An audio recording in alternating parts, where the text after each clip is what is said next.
أعوذ بالله من الشيطان الرجيم.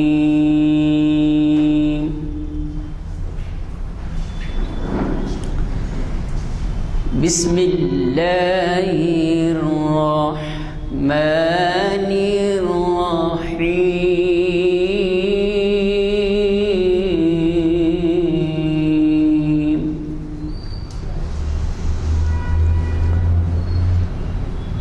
إذا السماء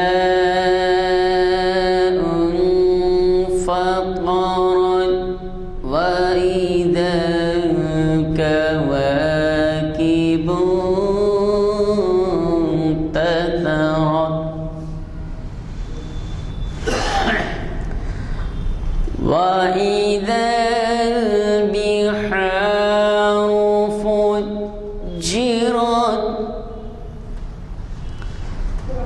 وإذا القبور بعثرت علمت نفس ما قدمت وأخرت.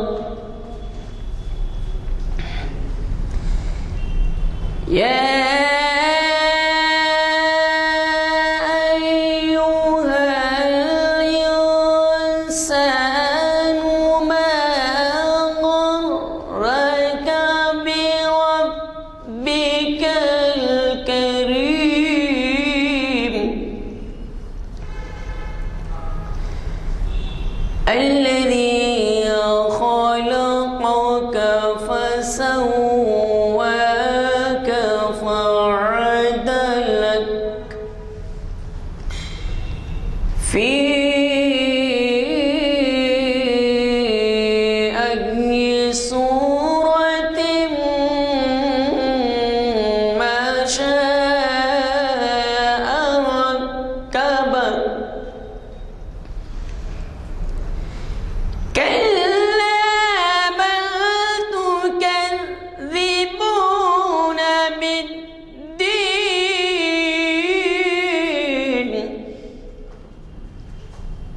وإن عليكم لحافظين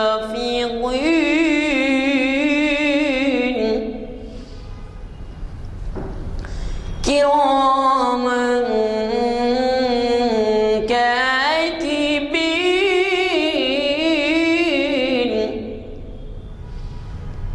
يعلمون ما تفعلون.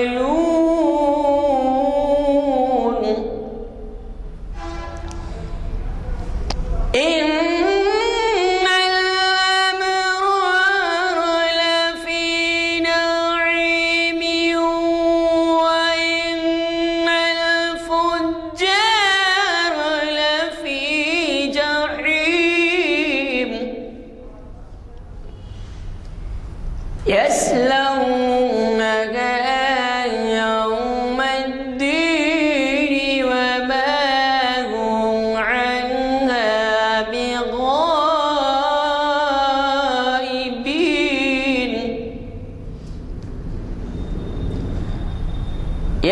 يصلونها يوم الدين وما هم عنها بغائبين.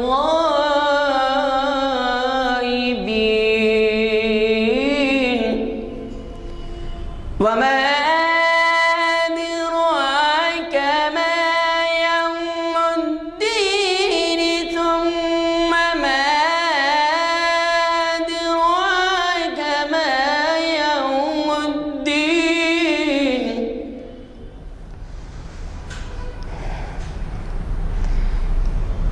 وما أدراك ما يوم الدين.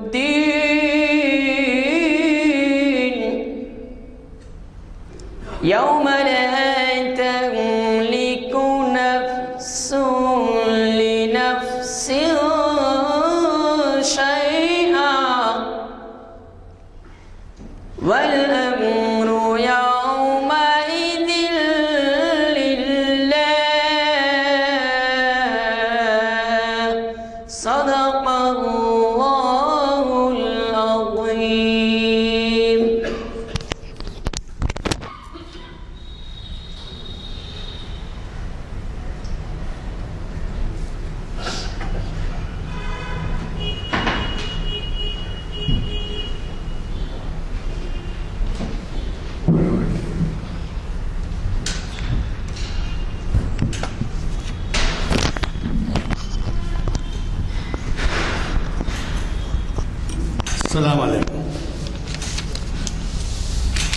حضرات،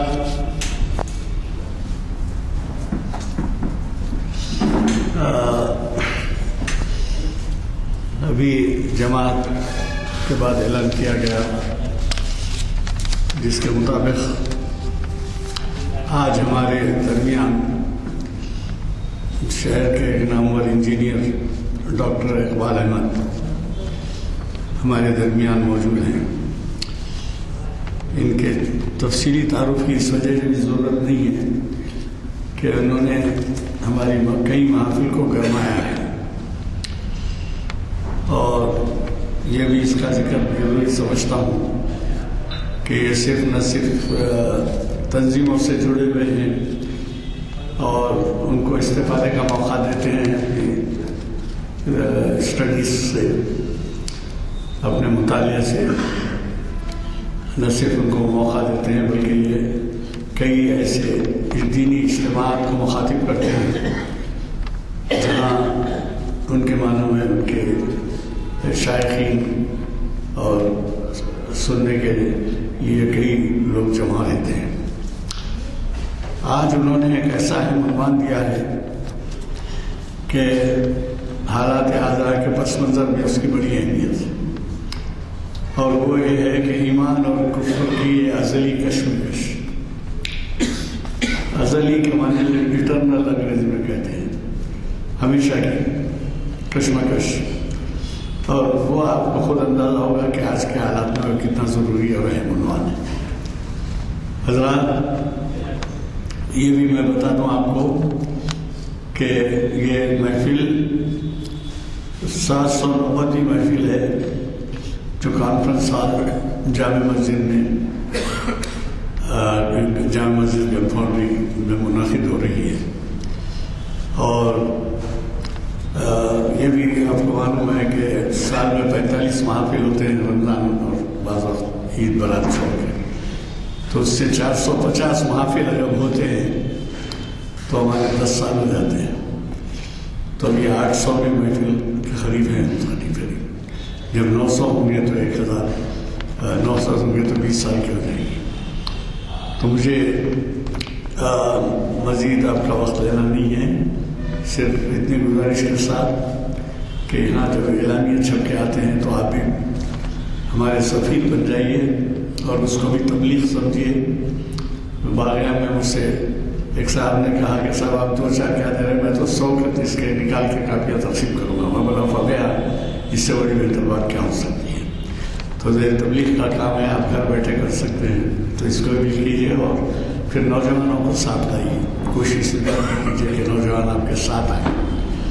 میں آپ کا وقت زیادہ لیے بغیر آج کے ہمارے مقرر، وہ تو آپ کو چلنا بتانے کی ضرورت نہیں ہے کہ یہ ہمارے ویب سائٹ پہ ساری دنیا میں دیکھا جاتا ہے، سنا جاتا ہے، یا پھر اس پہ موجود ہے ویب سائٹ کا نام ہے۔ تو میں آج کے ہمارے قابل speaker doctor Iqbal Ahmed engineer sahab سے گزارش کرتا ہوں کہ وہ شہر نشین پر تشریف لائیں اور ہمیں اپنے زرین کے آلات سے استفادے کا موقع دیں۔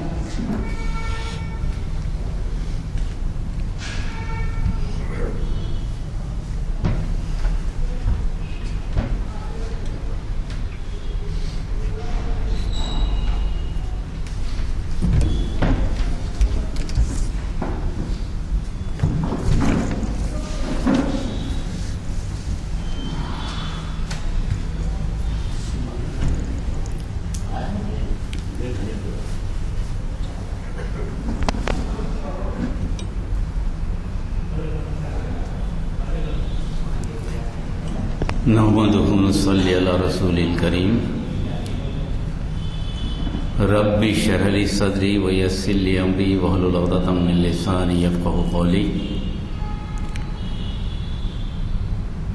محترم غلام یزدانی صاحب، نانک سنگھ نشتر صاحب اور حاضرین محفل،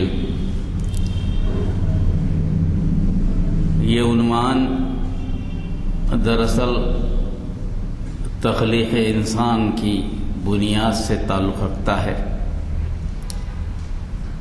اور ابھی اس عنوان سے مطابقت رکھتے ہوئے جو تلاوت قرآن مجید ہوئی ہے، اس نے زندگی کی حقیقت اور تخلیق کی وجہ اور مقاصد اور جہاں خوشخبریاں ہیں وہاں ڈرانے کا بھی کام کر دیا ہے۔ انسان کی اپنی حقیقت کو بتایا کہ تو اصل میں تھا کیا، تجھے کس طرح تخلیق کی گئی، تجھے کس طرح صورت گیری کی گئی، تجھے اللہ تعالیٰ نے جو نعمتوں سے نوازا ہے وہ وہ نوازش کو تو ہر لمحے محسوس کرتا ہے،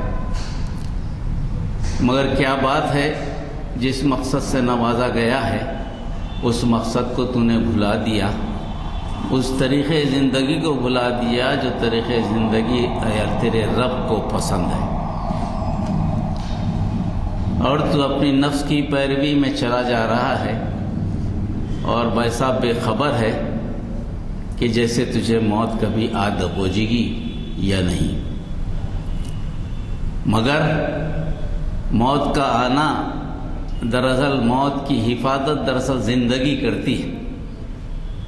جب زندگی کی حفاظت ختم ہو جائے گی تو موت آ جائے گی، اور اس کے بعد جو فیصلہ ہوگا میدان حشر کا اس کو تو جان لے کہ ہے کیا کوئی دن جو بھیجا گیا ہے، ایک مقصد سے بھیجا گیا ہے۔ اگر مقصد کو نہ سمجھے تو تیرا حساب و کتاب بھی تیرے عمل کے اعتبار سے طے کیا جائے گا۔ دراصل اس آیت نے میرے مضمون کی بنیاد کو بتا دیا۔ میں نے جو عنوان چنا تھا اس کو بتا دیا کہ دنیا میں دو ہی لوگ ہیں، دو ہی گروہ پائے جاتے ہیں، ایک وہ گروہ جو اللہ کو مانتا ہے، ایک وہ گروہ جو اللہ کو جانتے بوجھتے اللہ کے ساتھ کفر کرتا ہے، یعنی حقیقتوں کو چھپا دیتا ہے۔ کفر کا مطلب چھپانا ہے، یعنی کوئی چیز آپ کو معلوم ہو جائے اس کے بعد آپ اس کو چھپا دیں۔ یہ کفر کا لفظ استعمال کرنے کی وجہ کیا ہے؟ اللہ تعالیٰ نے انسان کو دو اموات سے گزارتا ہے، ایک وہ موت جو روح کے بنانے کے بعد واقع ہو جاتی ہے، اس کے بعد جب دوسری زندگی شروع ہوتی ہے یہ عالم اسباب، اس کی بھی موت واقع ہوتی ہے۔ اب اس کے بعد کا جو معاملہ اٹھایا جائے گا، اس کے بعد کوئی موت نہیں ہے۔ جو پہلی موت واقع ہوئی تھی روح بنانے کے بعد، اس موت میں ساروں نے گواہی دی تھی، الست بربکم، خدا نے پوچھا تھا کہ میں نے تمہیں بنایا ہے اور رب تم کو تمہاری پرورش کرنے والا، تمہیں روح بخشنے والا کون ہے؟ تو سارے لوگ، سارے ارواح جو قیامت تک آئیں گے وہ سارے کے سارے گواہی دیے، قالوا بلا، کیا میں تمہارا رب نہیں ہوں؟ تو سب نے کہا کہ بے شک آپ ہمارے رب ہیں، اور ساتھ یہ کہا کہ شہیدنا، ہم سب گواہی دیتے ہیں۔ یہ موت کے بعد جب دنیا میں عالم اسباب میں انسان کو بھیجا گیا تو اس کو یہ جو وعدہ تھا اس وعدے کے ساتھ بھیجا گیا، اور یہ وعدہ جو ہے نا ہر اچھائی کو قبول کرنے کا وعدہ ہے۔ دنیا میں کوئی بھی آدمی سچائی کو سچائی بولے گا، دن کو دن ہی بولے گا، رات نہیں بولے گا، ہر اچھے کام کی تائید کرے گا، ہر برے کام جس سے نقصان ہوتا ہے اس کے خلاف ہی عمل کرے گا۔ دنیا میں جتنے دستور ہیں، جتنے ممالک ہیں، وہ سارے کے سارے انسانوں کی حقوق کے لیے لڑتے ہیں، انسانوں کے حقوق کی پامالی کے نہیں لڑتے۔ یہ دراصل وہ وعدہ ہے جو فطرت میں ودیت کر دیا گیا ہے، تو سارے دستور کی بنیاد اسی وعدے کے اعتبار سے بنائی جاتی ہے۔ اور چونکہ شیطان بھی ساتھ ہے، تخلیق آدم میں تذکرہ میں تفصیل میں نہیں جاؤں گا، ذرا آپ کو یاد دلاتے ہوئے آپ کا مقصد کو سیر کرتے ہوئے ہم گزر جائیں گے۔ شیطان اور انسان دو ایسے مخلوق ہیں جن کو اختیار دے کے پیدا کیا گیا، جو چاہے تو اللہ کے احکامات کو مانے، جو چاہے تو انکار کرے، مگر ان کے ماننے اور اختیار کرنا یعنی انکار کرنے سے اللہ کی ذات کو کوئی اثر نہیں ہے۔ مانیں گے تو اللہ کی ذات بڑھ جائے گی، انکار کریں گے تو اللہ کی ذات کم ہو جائے، ایسا کچھ بھی نہیں ہے۔ موسیٰ علیہ السلام کے ساتھ موسیٰ علیہ السلام نے جب لوگوں کو مخاطب کہا تو کیا کہا؟ وقال موسیٰ ان تکفروا انتم ومن فی الارض جميعا فإن اللہ لغنی حمید۔ تم کفر کرو، اللہ کا انکار کرو، یا ساری دنیا اللہ کا انکار کر دے، سارے کی سارے کافر ہو جائیں، اللہ کو کیا فرق پڑے گا؟ اللہ کوئی فرق نہیں پڑے گا۔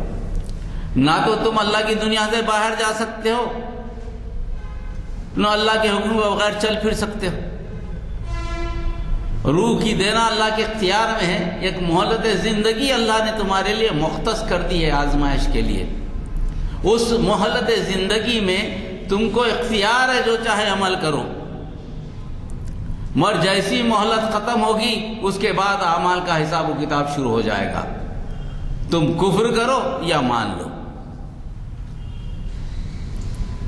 یہ ایک بنیادی بات، پہلی بات میں نے اس کو 3 حصوں میں تقسیم کیا ہے، 10 منٹ اس پہ بات کروں گا تاکہ آپ کو معاملہ سمجھ میں آ جائے۔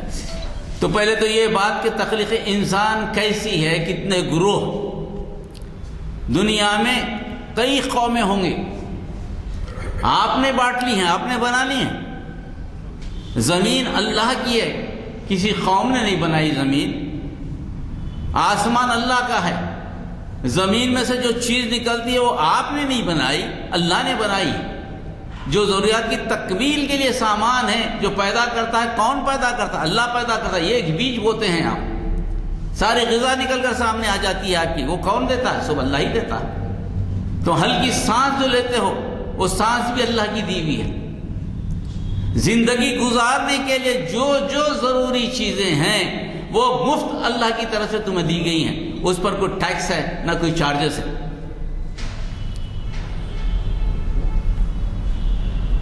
اور اس کے بعد کہا گیا چونکہ میں نے یہ سارے چیزیں دی ہیں تو مجھے پہچانو، میں کون ہوں۔ تمہیں بھی اختیار ہے، یا تو تم میرے گروہ میں آ جاؤ، یا تم اپنی نفس کی پیروی کرتے ہوئے شیطان کے گروہ میں شامل ہو جاؤ۔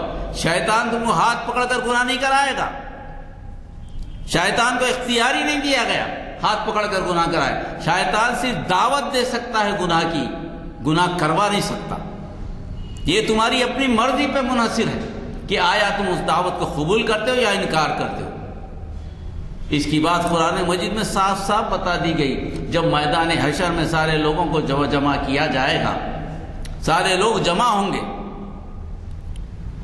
جب حساب کتاب ہوگا، گنہگار سامنے آئیں گے تو گنہگار بھائی بتائیں گے یا اللہ تعالی ہم تو تیری عبادت کرنا چاہتے تھے، ہم تو تیرے احکامات کی پیروی کرنا چاہتے تھے، یا اللہ تو نے جو رسول بھیجا ہے اس رسول کی پیروی کرنا چاہتے تھے، وہ جو کتاب تو نے بھیجی ہے جس پر عمل کر ایمان لا کر ہمیں عمل کرنا تھا وہ بھی ہم کرنا چاہتے تھے، لیکن ہمارے درمیان یہ شیطان جو تجھ سے وعدہ کیا ہے کہ ہمیں گمراہ کرے گا یہ آڑے آ گیا۔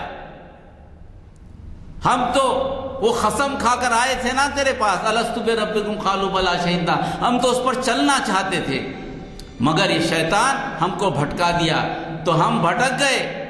تو ہم سے زیادہ گنہگار تو یہ بھٹکانے والا ہے، اس پہ ہماری ملامت، یا اللہ ہمارے گناہوں کا بوجھ اس پر ڈال دے۔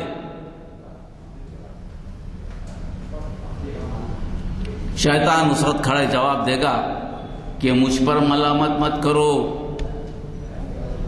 مجھ پر ملامت مت کرو۔ وہ اللہ سے مخاطب ہوگا، اللہ سے کہے گا یا اللہ کیا تو نے مجھے اتنا اختیار دیا تھا کہ میں تیرے بندوں کو بھٹکا سکوں؟ تیرے سامنے تو سجدہ ریز ہو گئے، تیرے سامنے تو ملائکہ بھی، اس کے سامنے تو ملائکہ بھی سجدہ ریز ہو گئے تھے. یہ چاہتا تو ملائکوں کو استعمال کر سکتا تھا، مگر میں نے تو فقط اس کو دعوت گناہ دی، اور اس نے اس دعوت کو قبول کیا، اپنی مرضی سے قبول کیا. اسی لیے اس کو کوئی حق نہیں ہے کہ مجھے ملامت کرے. میں تو اللہ سے ایسے ہی ڈرتا ہوں جیسے کہ سب لوگ ڈرتے ہیں. میں تو اللہ سے بہت ڈرتا ہوں، میں ذمہ دار نہیں ہوں اس کا. یہ وہ آزمائش ہے جو دنیا میں رکھی گئی ہے. ہر بات کے لیے شیطان کو ذمہ دار قرار دینا، اس کی تکذیب ہو جائے گی. یہ تو آپ کا فیصلہ ہے، آپ غور کریں. آپ اپنی زندگی کے مالک ہیں. چھوٹی سی بات، کوئی گندگی کو کھانے کے لیے جاتا ہے کیا؟ کوئی گندگی کو غذا سمجھ کر ہاتھ لگاتا ہے کیا؟ کوئی باہوش آدمی نہیں کھائے گا. اگر آپ کسی کو کھاتے ہوئے دیکھیں گے تو کہیں گے کہ پاگل ہے، عقل نہیں ہے اس کو. گناہ بھی ایک گندگی ہے، ایسی گندگی ہے جس کے اثرات آپ کو دائمی زندگی میں ملیں گے. پھر آپ اس کو کس طرح چلتے ہیں، کس طرح اس کو قبول کرتے ہیں، اپنے رب کی موجودگی کا انکار کیسے کرتے ہیں. اسی لیے اس کو کفر کہا گیا کہ جانتے بوجھتے کسی چیز کا انکار کرنا. اپنی تخلیق، آپ کی موجودگی خود اس بات کی گواہی ہے کہ آپ کو بنانے والا کوئی ہے، آپ کو زندگی دینے والا کوئی ہے، آپ کی دن رات کی جو ضرورت ہے اس کو پورا کرنے والا کوئی ہے، ورنہ آپ ایک قدم نہیں چل سکتے.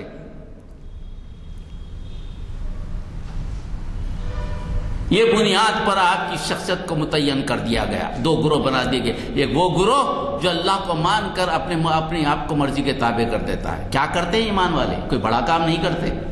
وہ جو ساری کی سارے اختیارات اللہ نے آپ کو دیے ہیں جو استعمال کرنے کے لیے، ایمان کیا مانگتا ہے؟ ایمان یہی مانگتا ہے جو اختیارات اللہ نے مجھے دیے ہیں وہ تمام کے تمام اختیارات میں اللہ کو واپس کر دوں. ایمان ہے کیا؟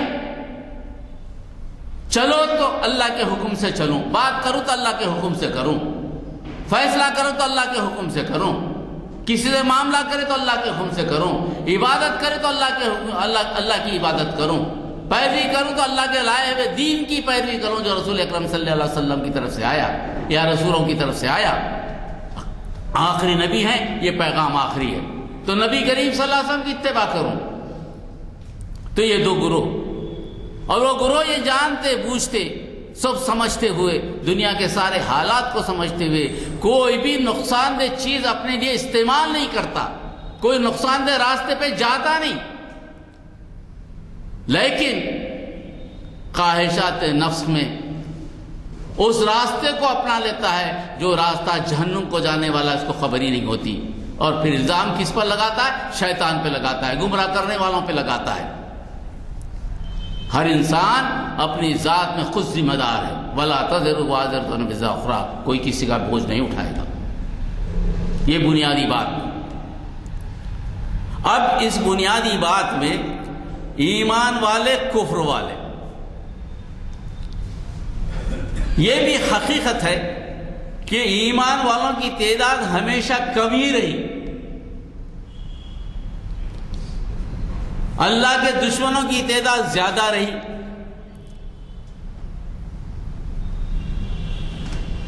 اس میں دو آزمائشیں. ایک آزمائش ہے کہ تعداد کے کم رہنے سے ان کے ایمان کی آزمائش،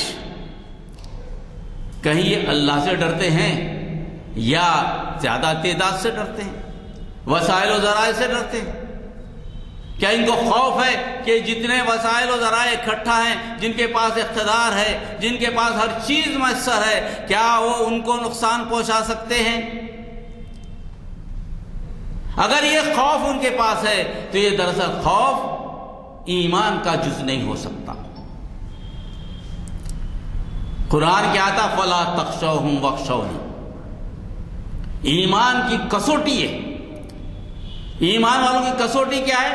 اللہ کہتا ہے کہ تم ان سے نہیں ڈرنا، امر کا صیغہ، تم مجھ سے نہیں ڈرو گے، تخشونی، مجھ سے ڈرو گے، مجھ سے ڈرو۔ وسائل و ذرائع کی زیادتی، کثرت مال کی زیادتی، کثرت اولاد کی زیادتی، کثرت افواج کی زیادتی، کثرت قانون کی زیادتی، کچھ بھی ہو جائے مگر تم ان سے نہیں ڈریں گے۔ یہ بڑی سخت آزمائش ایمان والوں کی ہوتی ہے۔ کبھی کبھی ایسے حالات بھی پیدا ہو جاتے ہیں کہ آپ کو ایمان پر چلنا مشکل ہو جائے۔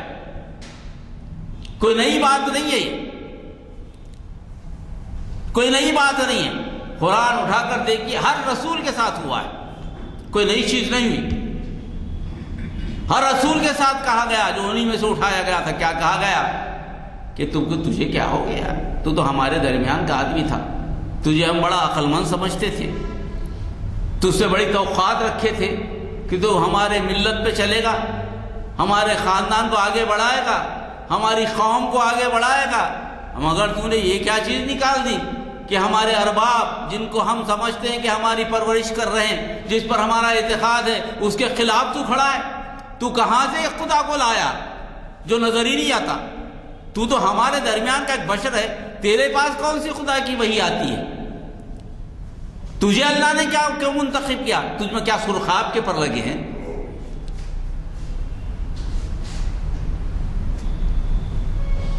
اگر واقعی تجھے کہتا ہے سچ ہے تو لے عذاب، ہم دیکھیں گے تجھے۔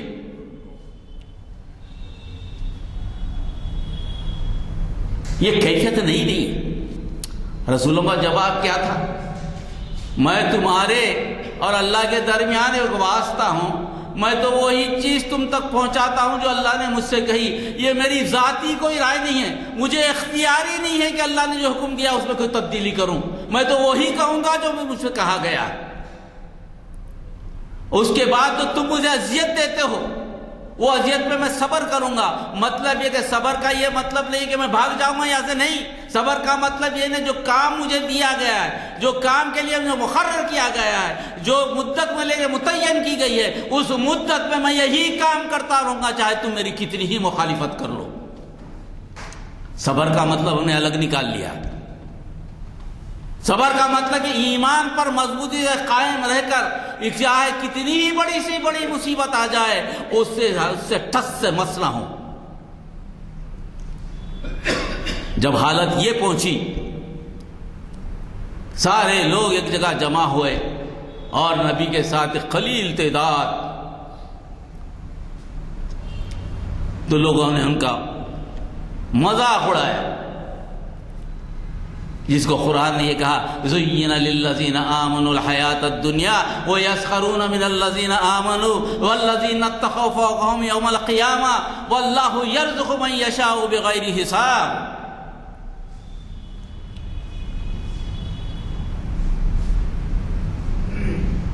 ہم کفر کرنے والوں کی زندگی کو خوشنما بنا دیتے ہیں، ان کی حیات، ان کی زندگی، دنیا کی زندگی کو بڑا خوشنما بنا دیتے ہیں، ان کو بڑے آرام و آسائش دے دیتے ہیں، ان کو گرفت نہیں کرتے۔ جو کفر کرتے ہیں ان کو اور آگے بڑھاتے ہیں کہ کرو اور کرو، آگے کرو، تاکہ ہم آخر میں تم کو پکڑیں تو اس کا ایسا پکڑیں۔ اور کیا کرتے ہیں وہ لوگ؟ اپنے آرام و آسائش سے ان مومنوں کے مذاق اڑاتے ہیں جن کے پاس وہ آرام و آسائش نہیں ہے، جن کے پاس وسائل و ذرائع نہیں ہیں، جن کے پاس شاید اقتدار بھی نہ ہو، جن کے پاس قانون کی سہولت نہ ہو، جن کے ساتھ عدلیہ نہ ہو، جن کے ساتھ دنیا کے جو اسباب ہیں وہ پورے کے پورے نہ ہوں، ایسے لوگوں کا مذاق اڑاتے ہیں۔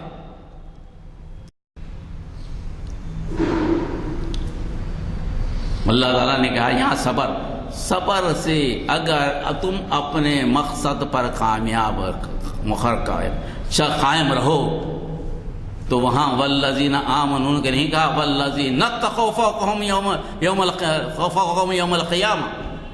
جو لوگ ڈرنے والے ہیں، جو صبر سے ایمان پر چلنے والے ہیں، کسی بھی صورت میں یہ ایک لمحے کے لیے اس سے لغزش نہیں کریں گے، اور ایمان رکھیں گے کہ اللہ دیکھنے والا ہے، اللہ ہی نقصان پہنچانے والا ہے، اللہ ہی فائدہ پہنچانے والا ہے، اللہ کی ذات کے علاوہ کوئی ہماری زندگی کو چھین نہیں سکتا، اللہ کی ذات کے علاوہ کوئی ہمارا فائدہ نہیں دے سکتا۔ اگر یہ ایمان مکمل ہو تو ان کے پاؤں میں جنبش نہیں آئے گی، اور یہ ہے وہ تقویٰ۔ اور کہا ان لوگوں کو جو تقویٰ ہے، ان لوگوں کو ہم قیامت کے دن جب آئیں گے تو ہم ان کو ان پر فوقیت دیں گے۔ کامیاب کون ہوں گے؟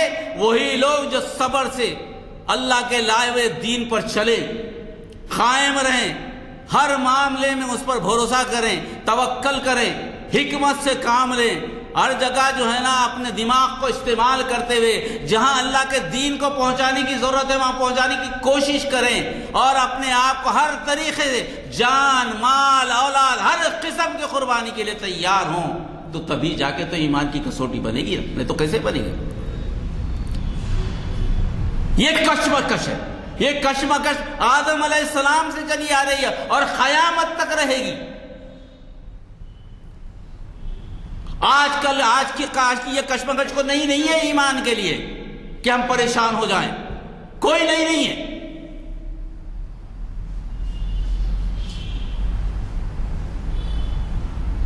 واللہ یرزق من یشاء،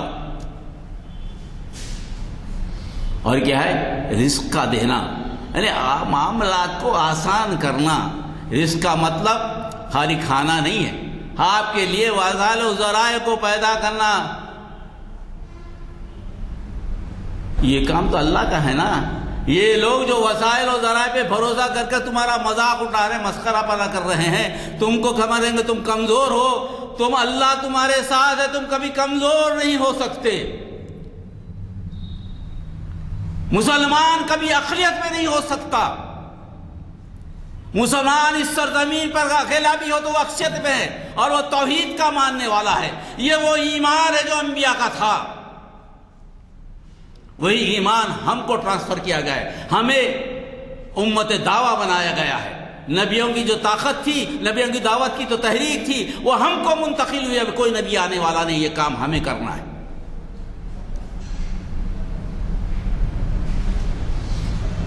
تو وسائل ذرائع کو ہم پیدا کریں گے، ان کو کرنے دو، دنیا میں بھی کریں گے، آخرت میں بھی کریں گے، ایسا نہیں ہے۔ یہی بات تھی نا جب انبیاء کے درمیان یہ بات آئی، رسول اکرم صلی اللہ علیہ وسلم کی بات بھی آئی کہ قریش میں رہنے دیے کیا نبی کریم صلی اللہ علیہ وسلم کو؟ مکے میں نہیں رہنے دیے، آپ کو جان سے مار ڈالنے کی دھمکی دی گئی، اور فیصلہ بھی کر لیا گیا۔ حضرت علی کو سلا کر آپ ہجرت کے لیے چلے گئے، نہیں گئے؟ قوم عاد، قوم ثمود میں کیا کہا گیا؟ یہی تو کہا گیا، اے یا ہود یہاں سے نکلو، یا صالح یہاں سے نکلو، یا تو تم ہمارے طریقے پہ چلو، ہماری ملت میں آ جاؤ، یعنی ہمارے طریقے پہ، ہم جن ارباب کو پوج رہے ہیں تم اس کو پوجو کیونکہ تم اسی میں سے بڑے ہو، یا نہیں اگر تم یہاں نہیں کرنا چاہتے اس ملک کو تمہیں چھوڑنا پڑے گا، اس ملک کو تمہیں چھوڑنا پڑے گا۔ وقال الذين كفروا لرسلهم لنخرجنكم من ارضنا او لتعودن في ملتنا، یہ بات کہی گئی، یا تو آپ یہاں ہماری ملت میں آ جاؤ یا آپ کو ضرور بضرور چھوڑنا پڑے گا۔ یہ وہ کنڈیشن ہے، اس کنڈیشن پہ ذرا غور کیجیے۔ جب ایسے حالات امت مسلمہ میں آئے، رسولوں پہ آئے، رسولوں کے ماننے والے، ایمان لانے والے ان کے مومنوں پر آئے، یہ آخری حد ہوتی ہے ظلم کی۔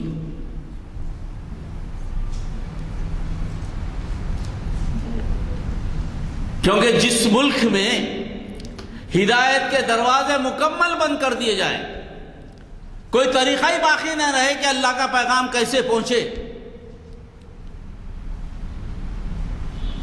اور وہاں رہنے والے کوئی صالح آدمی موجود ہی نہ ہو جو اس پیغام کو سننے کے لیے تڑپے، مگر ہندوستان کی سرزمین پر یہ وقت ابھی نہیں آیا۔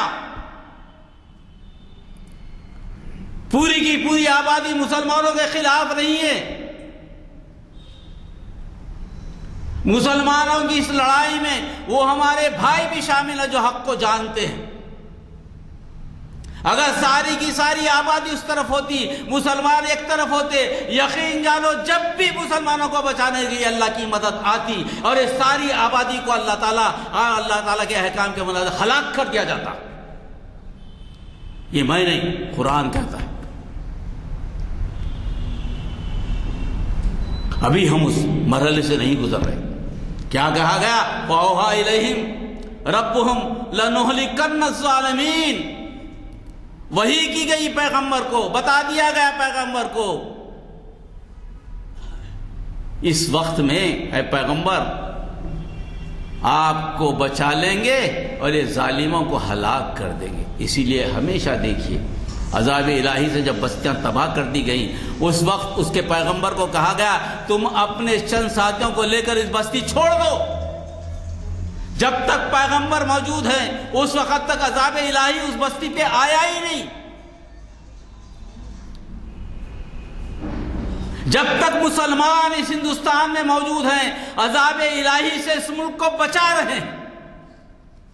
یہ احسان ہے مسلمانوں کا۔ یہ بات آپ کو اپنے بھائیوں کو سمجھانی پڑے گی کہ حق بات کیا ہے، کیا جھگڑا ہے مسلمانوں سے، کیوں دشمنی ہے اس سے، کہ یہی ہے مسلمان یہی چاہتا اس رب کی پرورش کرو، اس رب کی عبادت کرو جس نے تمہیں بنایا۔ اور کوئی نئی بات نہیں کہہ رہا ہے مسلمان، ہر مذہبی کتاب میں یہی بات رکھی ہے۔ انہوں نے کتابوں کو بھلا دیا ہے، ان کتابوں کے جو بھلائی چیزوں کو یاد دلا رہا ہے مسلمان، اور اس پہ بڑا جھگڑا ہے۔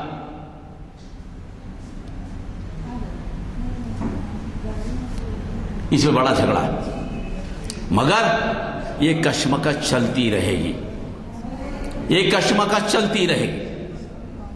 اور اس کے لیے تیاری کسے کرنا ہے؟ اسے کرنا ہے جو علم رکھتا ہو، اسے کرنا ہے جسے معلوم ہو کہ زندگی کی حقیقت کیا ہے، اسے کرنا ہے جس کے پاس احکامات الہی ہے، اسے کرنا ہے جس کے پاس دین الہی ہے، جس کے پاس زندگی گزارنے کے طریقے موجود ہیں۔ جیسا کچھ بھی عمل ہو، مسلمان گنہگار ہو سکتا ہے، مسلمان نمازوں کو چھوڑ سکتا ہے، مسلمان روزے کو چھوڑ سکتا ہے، مسلمان حج سے بے لاپرواہی کر سکتا ہے، یہ سب کچھ کر سکتا ہے مسلمان، مگر لا الہ الا اللہ محمد رسول اللہ سے اجتناب نہیں کر سکتا، وہ کلمے کو چھوڑ نہیں سکتا۔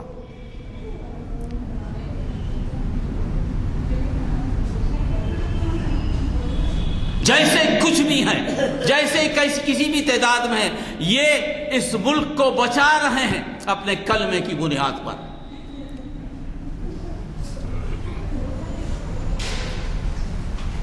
تو اس ایمان و کفر کی لڑائی میں کفر کا مزاج اکثریت کا مزاج، اس کے پاس وسائل و ذرائع کی زیادتی، اس کے پاس اقتدار، اس کے پاس قانون، اس کے پاس دنیا کی ہر چیز موجود ہے جس کے ذریعے سے لوگوں کو غلام بنایا جا سکتا ہے، ہر قسم کی سہولت اس کے پاس موجود ہے کفر کے پاس۔ اور مسلمانوں کے پاس کیا ہے؟ کمزوری دنیائی اعتبار سے، وسائل و ذرائع کی کمی، اعمال کے کمزوری، گناہوں میں ملوث۔ یہ ساری چیزوں کے بعد سب سے بڑا ہتھیار ان کے پاس ہے تو وہ ایمان ہے جو لا الہ الا اللہ محمد رسول اللہ کا ہے۔ وہ اتنا بڑا ہتھیار ہے جو ان سب ہتھیاروں پہ بھاری ہے۔ یہ ذہن میں رکھیے، ہم یہ نہیں کر رہے ہیں، ہم میں اتحاد نہیں ہے، ہم میں ہوتا سب اپنی جگہ، پوری اپنی جگہ، اختلاف اپنی جگہ، ساری چیزیں اپنی جگہ، مگر آپ کی حیثیت ایک امت کے فرد کی ہے۔ امت کیا ہے؟ لا الہ الا اللہ محمد صلی اللہ علیہ وسلم پہ جڑی ہے۔ ایمان الگ ہے، عمل الگ ہے۔ عمل چاہے کتنا ہی اچھا ہو، اگر اس کے ساتھ ایمان نہ تو عمل بیکار۔ عمل گناہ کا ہو، اگر ایمان ہے تو کامیاب. لوگوں کو چھوڑنا پڑے گا، ان کی کمزوریوں کو درگزر کر کے جوڑنا پڑے گا کہ لا الہ الا اللہ محمد صلی اللہ علیہ وسلم سامنے آ جاؤ. تم جس مسلک پہ چلتے ہو چلو، جو کرتے ہیں کرو. ہم اگر اس کو گناہ سمجھتے تو گناہ مت کہو، مگر ان کو جوڑو لا الہ الا اللہ محمد رسول اللہ پر. تب جا کے بات بنے گی. آپ کو توڑنا چاہتے ہیں، آپ کے درمیان اختلاف پیدا کرنا چاہتے ہیں، آپ کے درمیان مسالک کے جھگڑے پیدا کرنا چاہتے ہیں. ہمارے مسالک کے جھگڑے ہمارے اندرونی جھگڑے، ہمارا کوئی جھگڑا لا الہ الا اللہ محمد رسول اللہ پر نہیں ہے.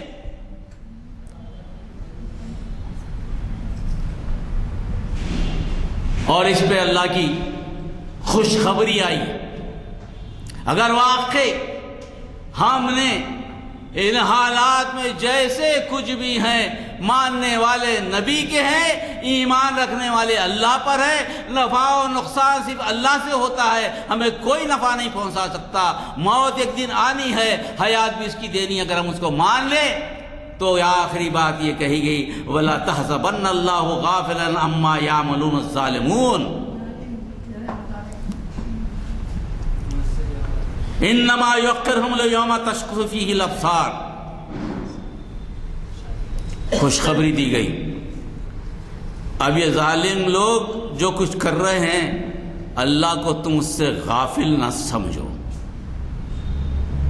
تم کمزور ہو، بے بس نظر آتے ہو، مگر اللہ کو غافل مت سمجھو کہ اللہ چھوڑ دیا تم کو ایسی کرے، یہ جو چاہے کرے گا. ایسا نہیں ہو سکتا بھائی. کیا مومن کرنے والا کفر کرنے والا برابر ہو سکتا ہے؟ اللہ کو غافل نہ سمجھو. اللہ انہیں ٹال رہا ہے. اللہ ان کے درمیان ایسے لوگوں کو موقع دے رہا ہے جو حقیقت حق کو جانتے ہیں، جیسا کہ اب سامنے آئے ہیں، جو حق سمجھتے ہیں، برائی کو برائی سمجھتے ہیں. ان کو موقع دے رہا ہے کہ دیکھو اتنے ظلم ہونے کے باوجود بھی یہ لوگ جو ہے نا کوئی ریئیکشن نہیں کر رہے ہیں، تو کیا ہے آخر ان کے پاس؟ ایمان ایک دعوت کا ایک طریقہ اللہ تعالیٰ ہم کو دے رہا، ٹال رہا ہے. آپ کی لڑائی کون لڑا ہے؟ جو لڑے. اس دن کے لیے جب حال یہ ہوگا کہ آنکھیں پھٹی کی پھٹی رہ جائیں گی، سر اٹھا کر بھاگے چلے جائیں گے، نظریں اوپر جمی ہوں گے، دل اڑے جاتے ہوں گے. یہ کیفیت جب ان کی ہو جائے گی، یہ کیفیت میں اللہ تعالیٰ ان کو ضرور بضرور لائے گا. اطمینان، مومنوں کو اطمینان. مومنوں کو اللہ تعالیٰ نہیں چھوڑتا. 30 کروڑ کے قریب ہے اللہ کے فضل سے، گھبرانے کی کوئی ضرورت نہیں ہے. اور ایک جگہ ہے وَقَدْ مَكْرُ مَكْرَهُمْ وَعِنْدَ اللَّهِ مَكْرُهُمْ وَإِنْ كَانَ مَكْرُهُمْ لِتَزُولُ مِنْهُ الْجِبَالُ. اقتدار جس کے پاس ہوتا ہے نا، وہ یہ سمجھتا ہے کہ اس میں جو سازشیں چلی ہیں ایسی مکمل سازشیں ہیں کہ اس سے پہاڑ بھی لڑک جائیں گے. یہ لوگ کیا کریں گے؟ ان کے پاس ہے کیا چیز؟ کیا کریں گے لوگ؟ اب تو عدلیہ بھی میرے ساتھ ہے، قانون بھی میرے ساتھ ہے، اقتدار بھی میرے ساتھ ہے، سارے لوگ میرے ساتھ ہیں. کیا کریں گے یہ لوگ؟ یہ مزاج ہوتا ہے کفر کا. اس کو اللہ تعالیٰ انہوں نے اپنی ساری چالیں چل کر دیکھ لی، مگر ان کی ہر چال کا توڑ اللہ کے پاس ہے. ہم تو اللہ پہ بھروسہ کرتے ہیں، اگرچہ کہ ان کی چالیں ایسے غضب کی تھیں کہ پہاڑ ان سے ٹل جائے. بڑی غضب کی ساتھ یہ کوئی چیز کر دے، پاری بین الاقوامی برادری جمع ہے، ہو رہا ہے ظلم، مگر کوئی بولنے کو تیار نہیں. آرٹیکل 370 اگر کوئی بولنے کو تیار نہیں. یو پی میں کیا حالت ہے اس کو؟ پورا پولیس ایکشن ہے ہمارے پاس کے جیسا 1948 کا پولیس ایکشن ہے. پورا انٹرنیٹ بند ہے، کس گھر سے کتنے بچے غائب ہیں نہیں معلوم. کہا جا رہا ہے کہ 500 گولیاں چلی جس کے کارتوس کے جو خول سامنے آئے اور وہ گولیاں پولیس کی نہیں تھی. تو پھر خول کدھر سے آئے، کس کے ہے؟ کیا انٹیلیجنس فیلیور ہے؟ کیا ہو رہا ہے؟ یہ وہ سارے معاملات ہیں جن سے بتایا جا رہا ہے کہ ہم بڑے طاقتور ہیں، ہم تمہیں مٹا دیں گے۔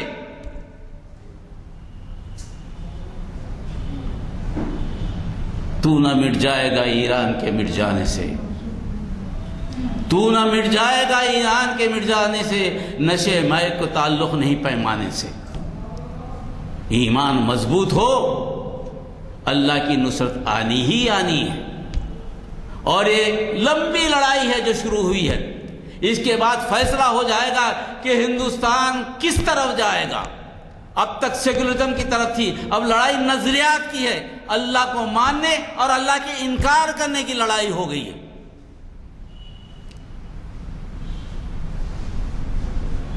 سیکولرزم کی لڑائی نکال دی جا رہی ہے، دستور کی کوئی لڑائی نہیں ہے، دستور کو ماننے کو کوئی تیار نہیں۔ اب مانے کہ میرا نظریہ مانو، میری سنو اور میرے طریقے پہ چلو تو ہندوستان میں رہو، اگر نہیں چلتے ہو خدا حافظ، ڈیٹینشن کیمپ پہ رہو، شہری حقوق سے نابلد۔ اگر یہ کیفیت ہے تو یہ کیفیت میں ہم عہد کرتے ہیں کہ جس دستور کی بنیاد پر ہم نے دستور بنایا، ہم بنانے والے ہیں، ہم یہاں پر مکاندار ہیں، کرایہ دار نہیں ہیں، ہم بھی اتنے ہی حق رکھتے ہیں جتنا کہ دوسرے حق رکھتے ہیں، کیونکہ دستور بنانے میں ہمارا بھی حصہ ہے۔ دستور کو بچانے کے لیے سارے اقوام کے ساتھ جو دستور کو بچانا چاہتے ہیں، مسلمان اس میں قیادت کرنے کو بھی تیار ہے۔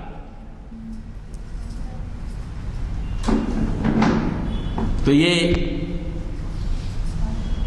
بڑی بدقسمتی ہے کہ اتنی بڑے ملک میں جس کے پاس انتہا سے زیادہ صلاحیتیں ہیں، سوچنے اور فکر کرنے کی اور تحقیق کرنے کے دماغ ہیں، اس کو استعمال کر کے جہاں دنیا کی رہنمائی کی جا سکتی تھی، اس ملک میں آپس میں ایک دوسرے سے الجھا کر اس ملک کی ترقی کی رکاوٹ کا طریقہ اختیار کیا گیا ہے، جس سے بڑی تکلیف ہے۔ ہم نے قربانی دی ہے، ہم سے پوچھتے ہیں ہماری شہریت کو، پوچھنے والوں کو جا کر انڈیا گیٹ پر دیکھ لینا چاہیے۔ انڈیا گیٹ پہ آزادی کی لڑائی میں جو شہید ہوئے ہیں ان کے ناموں کو دیکھنا چاہیے، ان میں 60% نام مسلمانوں کے، 60% نام مسلمانوں کے جو شہید ہوئے۔ ہم نے تو اس ملک کے لیے جان دی، ہم آئے یہاں پر، ہم کوئی باہر سے نہیں آئے، یہیں کے لوگ ہیں، ایک عقیدے کو مانے قبول کرے۔ اگر ہم بعد میں آئے ہیں تو پہلے آنے والوں کو پہلے جانا چاہیے۔ یہاں کی قوم تو دراوڑی ہے، آرین کے آرین تو ہے نہیں، تم پہلے آئے تم پہلے جاؤ، ہم بعد میں آئے بعد میں جائیں گے۔ یہ دلائل سے گفتگو کرنی پڑے گی اور معاملہ خوف و ہراس سے نکلنا پڑے گا، مگر حکمت کے ساتھ۔ ہم دستور کی بات کریں گے، جس قانون کے تحت ہم زندہ ہیں اسی کی بات کریں گے، اس سے ہٹ کر کوئی بات نہیں کریں گے۔ ہماری حفاظت دستور کے تحت ہم کو کرنی ہے، وہ ضرور کریں گے۔ تو یہ کفر اور ایمان کا جو ازلی کشمکش ہے یہ جاری رہے گی، اور اس کا رخ اور بڑھے گا، بدلے گا، اور اس کی کیفیت اور مشکل سے مشکل اور سنگین بھی ہو سکتی ہے، کیونکہ ابھی 4 سال باقی ہیں۔ اس کے لیے ذہنی طور پہ تیار ہونا چاہیے، اپنی نسل کی حفاظت کے لیے اور خود کے ایمان کی حفاظت کے لیے۔ یہ چند باتیں تھیں میں نے آپ سے عرض کی، اس معافی کے ساتھ کہ کبھی کبھی آواز بلند ہو جاتی ہے جو کہ نہیں ہونا چاہیے، مگر کمزوری ہے میری، اس کے لیے معاف فرمائیں۔ اس دعا پہ ختم کرتا ہوں کہ اللہم انا نسألک من خیر ما اسألک من نبیک محمد صلی اللہ علیہ وسلم ونعوذ بک من شر ما استعاذک منہ نبیک محمد صلی اللہ علیہ وسلم وانت المستعان علیک البلاغ لا حول ولا قوة الا باللہ صلی اللہ تعالی علی خیر خلقہ وآلہ وصحبہ واجمعین سبحان ربک رب العزت عما یصفون وسلام علی المرسلین والحمد للہ رب العالمین۔ السلام علیکم ورحمۃ اللہ وبرکاتہ۔ السلام علیکم۔ میں نے پہلے ہی کہا تھا